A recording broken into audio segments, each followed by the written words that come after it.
What's good, YouTube? It's your boy Humble Warrior, back at you guys with another video. So Teron Armstead, shout out to Armstead himself. He just dropped a video as to why the Dolphins should keep Tua, and I just listened to this video. Very inquisitive, very in-depth reasoning as to why he thinks it should happen. As everybody knows, the Dolphins yesterday didn't wish the guy a happy birthday, and people are speculating because he's no longer on the team. It's like he's still a part of the roster, blase. But Armstead gave some very compelling points. Point number one that he pointed out: the salary cap issue is going to be a big thing. If you cut Tua Tagovailoa at all this year, period, you're going to be stuck with a $99 million dead cap that you have to eat. And I mean eat altogether. So your leverage of being a competitive team goes out the window, because all that money right there is tied up to one player. Now, the way his contract is set up, it's supposed to be trickled down to 2029. So this year it's $54 million, next year it's like $30-some million, and so on and so forth, like 10 or whatever. By 2029, he could just like fall off the Dolphins books or whatever completely. But just for perpetuity purposes, keeping Tua Tagovailoa would be the smartest thing that the Dolphins can do. Now, he brought up another point that I don't really think about, but he said it, so I'm going to paraphrase what he said. Leverage.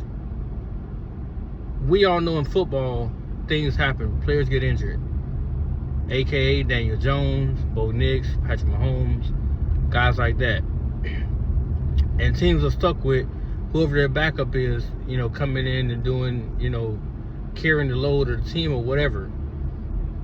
Like he said, God forbid if one of these guys do go down. CJ Stroud, Daniel Jones, Baker Mayfield, Michael Penix, who's already injured, Jordan Love. These like competitive teams, organizations that are fighting for valuable playoff spots. God forbid that some of these guys do get hurt, and their team is looking to, hold down the fort with a guy that can help them get to a possible playoffs or multiple playoff games and win them to reach the Super Bowl. Let's say a team like Houston, let's say CJ Stroud week 7 or week 8 or whatever goes down with a catastrophic injury. He's no longer available the rest of the year. Miami could have the leverage to trade Tua Tagovailoa for a few picks and maybe draft capital to the Houston Texans to alleviate that gap between him and CJ, and they could still be in viable contention to reach the Super Bowl, because you'll bring in an experienced veteran who can still play at a very high level, and his defense is immaculate. So all he got to do is play the way he's been playing, but lessen the turnovers, have less dumb, impactful plays, play within his strengths, and help them win a few games to reach the Super Bowl, because they got a Super Bowl caliber defense. So he can come in immediately and make that type of change to a team like that, because it's already built for success. Teron Armstead used the example of the Denver Broncos in last season. He would have been perfect in those type of situations. The Indiana Coasters is another team. The Atlanta Falcons, the LA Rams. These are teams that are built right now for success. Having a guy like Tua on your team would help alleviate the loss you would feel from your starting quarterback who runs the system, because you ain't got to deviate so much from what you do, because Tua's accuracy and his decision making is top tier. So you're not going to be falling off as bad if you had the backup quarterback who you don't know what he's going to do. So the Dolphins, in terms of the leverage standpoint, they would have the ability to say, okay, well, Tua's here, he's going to get paid by us regardless, but we're willing to trade him to you to give you a competitive, advantage moving forward in your season. And we may want a draft pick here and there to compensate for what we lost with giving up Tua.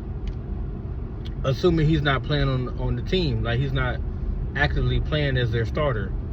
So his standpoint is correct. I agree with what he said. I think that the Dolphins' best move is to keep him. Now I know the fan base, they're in their feelings about it.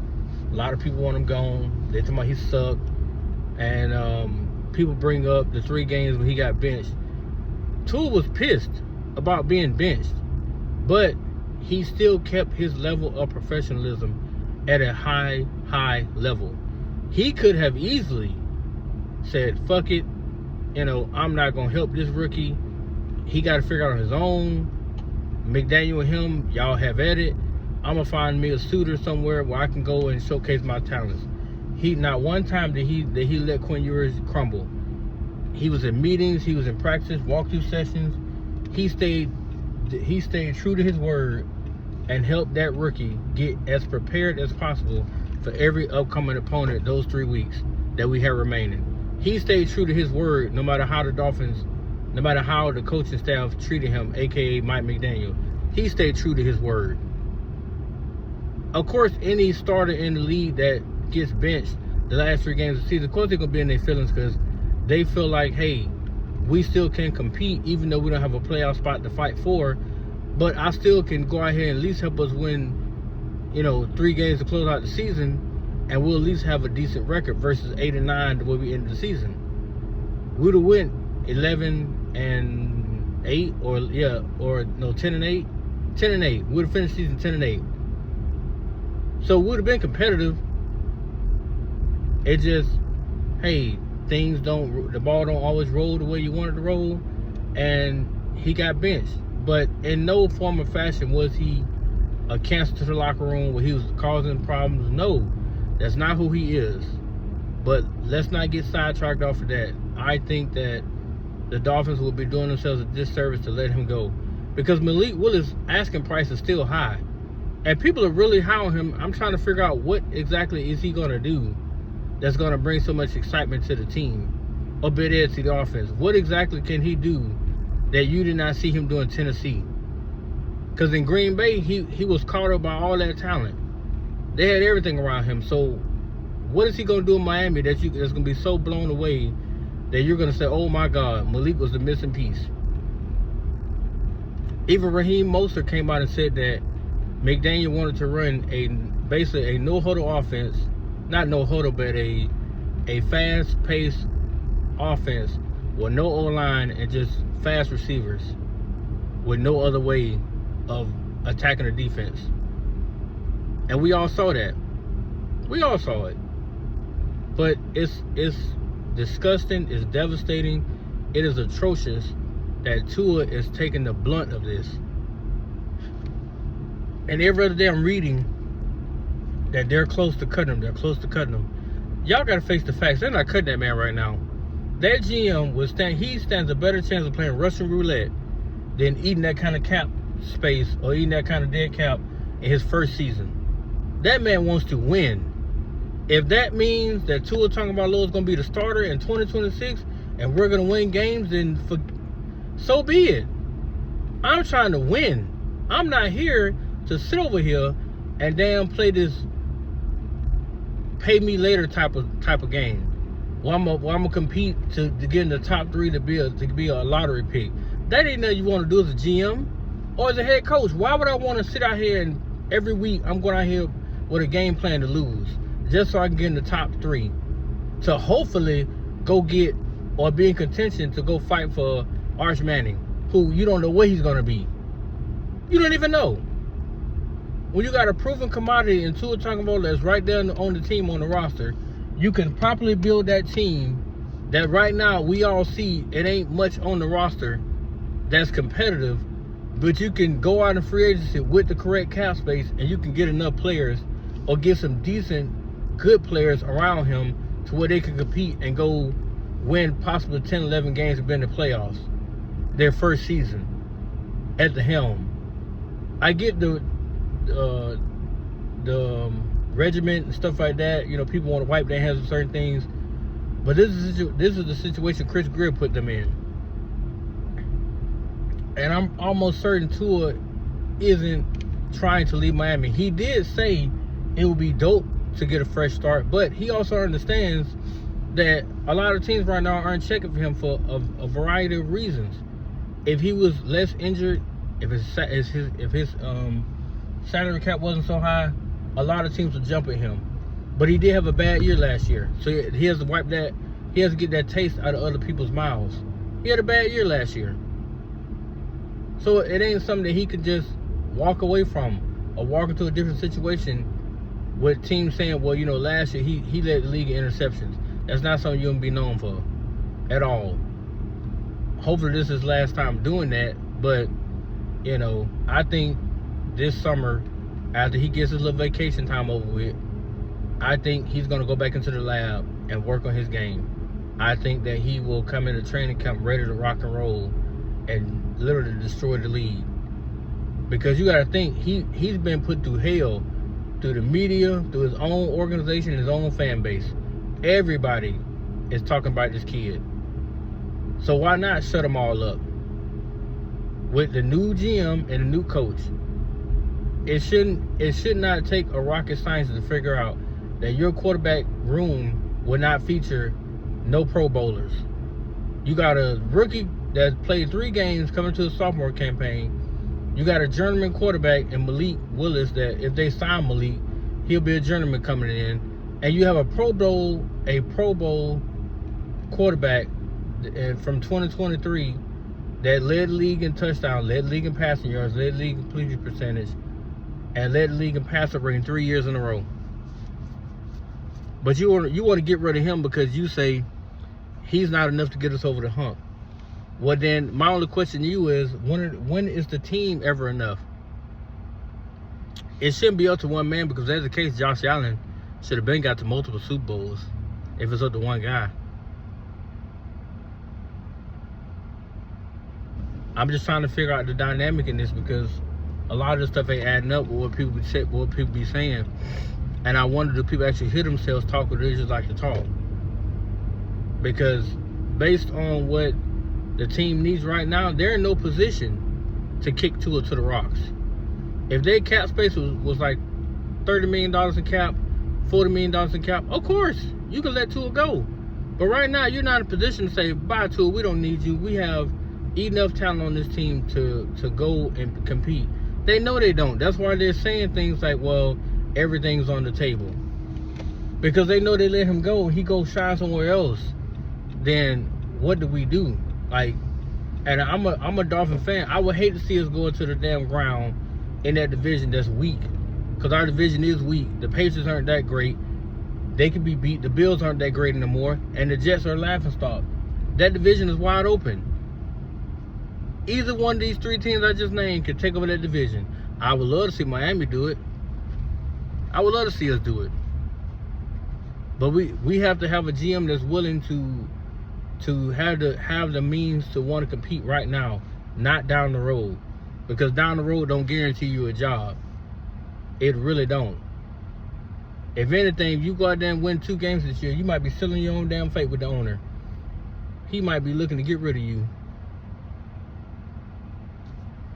So, again, I agree with Armstead. I think that they should look to more than likely keep him, because what chance do you stand in actually trading him? And it's already been reported by multiple sources that no team is trying to trade him for a first-round pick. I don't know what the Dolphins came off asking for that price. Tua isn't a first-round pick trade value. He's not. At best, he's like a 3rd-round pick, a late 3rd.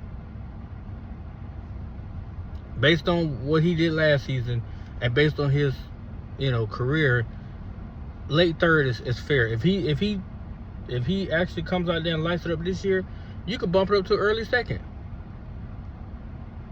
But he's not worth the asking price of what they're asking for right now. It's just not realistic. He's not worth a first-round pick. And I'm a big Tua fan, but I know he's not worth that. But they have to play this leverage thing smartly, because if a team does have a major injury at quarterback, then he can provide an immediate service. And the Dolphins will be doing him a disservice by keeping him and not saying, hey, Houston, Indy, Atlanta, You know, teams that are competitive, don't just send him to where he's not going to get anything. But if that team is competing to go to a playoff game or get a playoff spot and possibly fight for a Super Bowl, let that man go play there where he can be the difference maker, where he can help that team elevate and, you know, help his overall career as a player and as a quarterback. Let him go do that. Don't keep him in purgatory with Miami because y'all want to play this carousel of quarterbacks. And can't nobody say that since Marino they've had a better quarterback than Tua. Nobody got an answer. Not a soul. The only rebuttal I've seen was Chad Pennington. He was okay as a Dolphin. He wasn't that great. They can't say Ryan Tannehill because he sucked. Can't say it. They can't say Dante Culpepper. They can't say, what's his name, Dan Moore. They messed up on the Drew Brees thing. They would have had him. But, you know, Nick Saban's medical staff failed him. So who knows, if Drew actually wasn't failed, he would have been a Dolphin. And that would have been a hell of a damn thing to see. I think the Dolphins with Drew Brees would have been some monsters. And that was back in, 2016? No, 2006. Yeah, because Nick Saban came to Alabama in 2007. 2006, they failed Drew Brees. 2006, imagine they had Drew Brees. But anyway, that's my spiel, guys. Like I said, shout out to Armstead. Great video, man. Really appreciated that, in depth. I got to finish watching the rest of it. I watched like 7-8 minutes of it, and what he talked about, I had to make a video about it. But the Dolphins got to be smart with this one. You can't just cut him because you're trying to get rid of him. He's not a cancer to your locker room. He's not. The fan base is more of a cancer to the organization than the actual players are in that locker room. And they already said if you don't want to be there, they're going to get rid of you. It's clear that he's not trying to go anywhere. If that's the case, then he would be already told, hey, Tua, we're going to go ahead and go in another direction. They have not told that man that at all. They don't have a replacement for him. It's hard to do that when you haven't seen other people play at that level. It's very hard. But we're going to see where this goes, and as it goes along, then I'll make another video. But until then, let me know what you guys think about this video. Like, comment, subscribe, and as always, thank you for tuning in, and catch you on the next one. Peace.